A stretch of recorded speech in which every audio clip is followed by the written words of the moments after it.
Ky shkrimi i Agron Dalipajt i publikuar më 3 April 2025 në Facebook përbën një thirrje të fuqishme publike dhe një akt rebelimi intelektual ndaj albanologjisë zyrtare, duke vënë në qendër të vëmendjes figurën e studiuesit Nikos Stylos dhe heshtjen e qëllimshme të institucioneve akademike shqiptare përballë veprës së tij.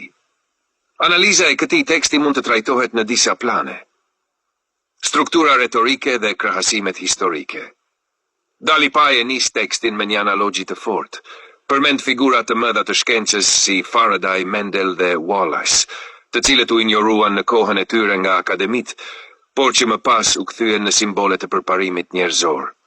Kjo kasje retorike ka për qëllim të pozicionojë Nikos Stylon në të njëjtën linje, si një studiues vizionar që po sfidohet dhe përbuzet jo për mungesë vlerash, por sepse po thotë të vërtetën përpara kohe. Kjo e vendos leksuesin përballë një dileme morale, në cilën anë të historisë duam të qëndrojmë. 2. Figura e Nikos Stylos si ikone e rezistencës shkencore. Stylos përshkruhet si një studiues autodidakt, që në mungesë të përkrahjes institucionale ka ndërtuar një vepër monumentale mbi etruskologjin, duke u mbështetur në gjuhën shqipe si qelës interpretime mbi shkrimet e vjetra. Kjo përqasje, që ndjek gjurmët e Iakovos Tomopoulos, Nermin Vlora Falashi dhe të tjereve, paraqitet si revolucionare e mbështetur në një korpus të gjerë përmbajtjesh, mbi shkrime, afreske, libra dhe dekada kërkimesh personale. Me këtë, Dalipaj thekson se vepra e Stylosit nuk është thjesht një spekulim, por një përpjekje e gjatë, serioze dhe dokumentuar. 3. Kritika ndaj albanologjisë zyrtare dhe heshtjes së sinkronizuar. Një nga pjesët më të forta të shkrimit është kritika ndaj Akademisë së Shkencave dhe Institutit të Gjuhësisë.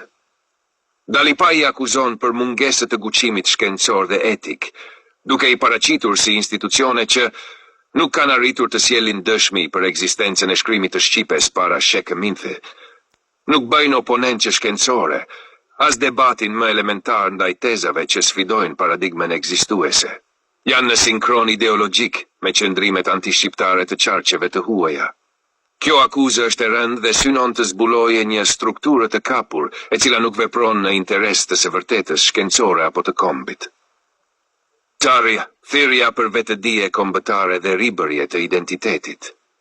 Dalipaj e mbyll shkrimin me një deklaratë me ngarkesë të fuqishme kulturore dhe identitare, se veprat si ajo e Stylos janë çelësi për të ribër identitetin shqiptar, duke e lidhur atë me lashtësinë mesdhetare e jo me kufijtë e vendosur nga historiografia kishtare dhe osmane.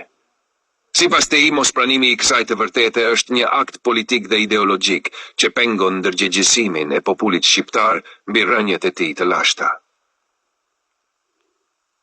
Vlera dokumentare dhe gukshimi i Agron Dalipajt. Ky shkrim është një akt i vetëdijshëm rezistence intelektuale. Dalipaj nuk është vetëm interpretues i një fenomeni, por bëhet zëj atyre që kërkojnë rishikimin e historisë me sy të lirë.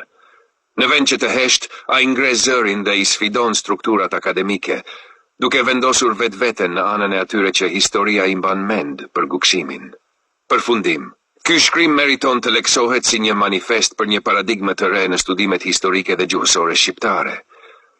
Ai bën thirrje opinionit publik, studiuesve të pavarur dhe diasporës, që të mos pranojnë më monopolin e së vërtetës nga institucionet zyrtare, por të mbështesin figura si Nikos Stylos, që kërkojnë të ndriçojnë lashtësinë me mjete të reja, jashtë dogmave.